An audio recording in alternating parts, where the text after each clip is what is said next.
Welcome to Deep Cuff Channel. Explosion sounds are rising from all over Ukraine. Ukrainian army continues to crush the Russian troops. Russia is trying to recover after the attacks. Russian President Vladimir Putin orders his army to attack. Russia's drones started flying over Ukraine. Air defense alarms are working. Russia continues to use its defense systems for attack. Russian missiles running out. The U.S. Defense Minister made important statements about the war. New invincible HIMARS systems are coming. Russia is making great preparations in the Arctic. The war may escalate. Germany and Poland are making new investments against Russia. Turkish Air Force can dominate the Middle East. War in Ukraine continues from where it left off. According to the latest statement made by the Ukrainian Armed Forces, Russia lost 540 soldiers, 6 tanks, 4 armored combat vehicles, 8 artillery systems, and 17 unmanned aerial vehicles as a result of the operations carried out yesterday. Russia suffered most of these losses in operations against the Ukrainian army. Meanwhile, Russia carried out a total of 75 attacks using artillery systems, in addition to 10 missiles and 33 air strikes, to block the advance of the Ukrainian army and break its resistance. It was announced that the main target of these Russian attacks was the city of Kryvyi Rih. Vast majority of these Russian attacks were repelled by the Ukrainian army. In the statement made by the General Staff of the Armed Forces of Ukraine, it was noted that the defense forces successfully repelled Russian attacks in 10 settlements. Meanwhile, air defense alarms started to sound in 4 critical regions of Ukraine. According to local Ukrainian sources, air defense alarms were activated in the Kyiv, Cherkasy, Kirovohrad, and Luhansk regions in the morning.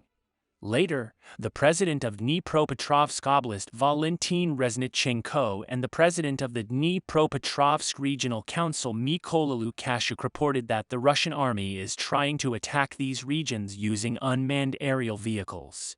It is thought that the Russian attacks were carried out using self-propelled howitzer and missile systems and unmanned aerial vehicles. These Russian attacks, carried out in an organized manner throughout Ukraine, were also approved by the Ukrainian General Staff. In a statement made by the General Staff of the Ukrainian Armed Forces, it was stated that Russia is trying to carry out unprecedented attacks against the Ukrainian army using Orlan 10 and Shahed 136 type unmanned aerial vehicles.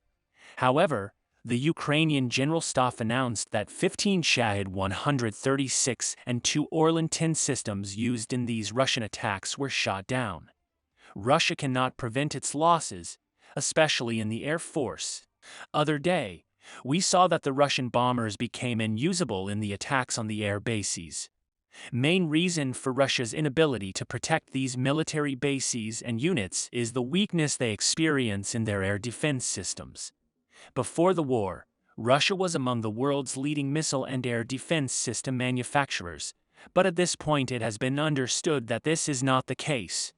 Main reason for the weakness of the air defense system that Russia is currently experiencing is the use of these systems for offensive purposes. As a matter of fact, the military chief of Zaporizhia province, Oleksandr Starok, announced that the Russian army attempted to attack this region using S-300 systems. Starok did not provide further details about the attack, but assured that casualties were minimal. At the same time, explosion sounds were also heard from the Kherson region. Head of the military administration of the Kherson province, Yaroslav Yanishevich, announced that the missile and artillery units serving in the Russian army carried out intense attacks on the Kherson region. It is claimed that the Russian army hit this region 51 times in total, with the participation of self-propelled howitzer systems and missile systems, as well as helicopters providing close air support. Russia's use of howitzer systems in these attacks may be an indication that missile stocks are depleted. Russia's stocks of high-precision missiles are depleted. They have been short of missiles for a long time, Ukraine's defense intelligence chief, Kyrylo Budanov, told reporters. According to Budanov, Russia has serious difficulties in developing and producing its advanced and high-precision missiles.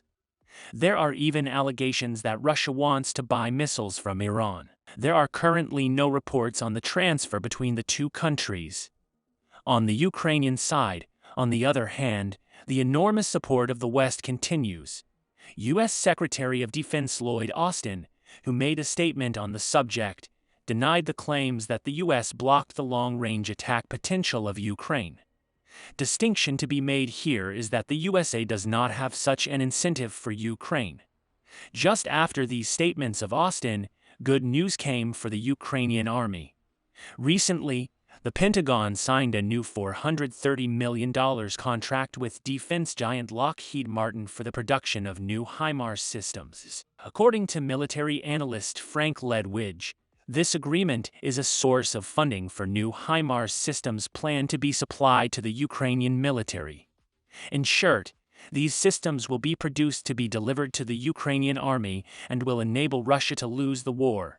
Ukrainian army has so far received 20 systems. We also know that HIMARS systems are a game changer on the front. Meanwhile, Russia is accelerating its military preparations in the Arctic and war is getting ready. Russia began to build up a serious military buildup at the Nagerskoye airport. Reason for these activities of Russia, especially in the northern region, is unknown. Russia may be pursuing such a strategy to increase its political and military influence over the Scandinavian countries. I do not think that this step of Russia has anything to do with Ukraine. However, this strategy also brings with it an opportunity for Ukraine, because Russia has focused all its attention on different regions. Seeing this, Western countries began to increase their aid. Photos from open sources show that the armed forces of Ukraine received at least one S-125 new SE surface-to-air missile launcher from Poland. Poland secretly sent these systems to Ukraine. It must be said that it was quite unexpected help. Indeed, Poland received the first shipment of tanks and howitzers from South Korea on Tuesday to strengthen Russia's defense after its attack on Ukraine. Poland's purchase of these systems took place as a precaution against Russian aggression in the region. Polish President Andrzej Duda said at a ceremony in the port of Gdynia on Tuesday, where the first purchased tanks and howitzers were delivered, the weapons were necessary to prevent an attack. As part of the deal, Poland will purchase 180 Kelvin II Black Panther tanks originally manufactured by Hyundai Rodam. In addition, the Lithuanian Ministry of National Defense announced that two refurbished 2,000 howitzers and a pack of 155mm artillery ammunition were delivered to Ukraine. Decision to deliver ammunition of this caliber was taken at the last meeting of the Lithuanian National Defense Council. In the meantime, important news came from the Mediterranean. USA lifted the restrictions preventing the sale of new generation F-16s to Turkey. Main reason for the restrictions so far was that Turkey violated Greek airspace using US-made weapons. But independent reports have shown that the real flawed country here is Greece. The fact that Greece regularly takes provocative actions against Turkey in this region is escalating the tension between the two countries. As a matter of fact, the USA, aware of the truth, took the necessary step. Articles determined by the House of Representatives to limit Turkey's purchase of F-16s have been removed. Thus, possible sales of F-16s to Turkey were opened. This change affects not only the purchase of new fighter jets, but also the modernization of the Turkish F-16 Fighting Falcon. We will continue to monitor the world and especially Ukraine. We'll see what happens in the next few days. We have reached the end of another video. You can support us by liking the video. You can easily follow new videos by subscribing. I wish you all a war-free day. See you.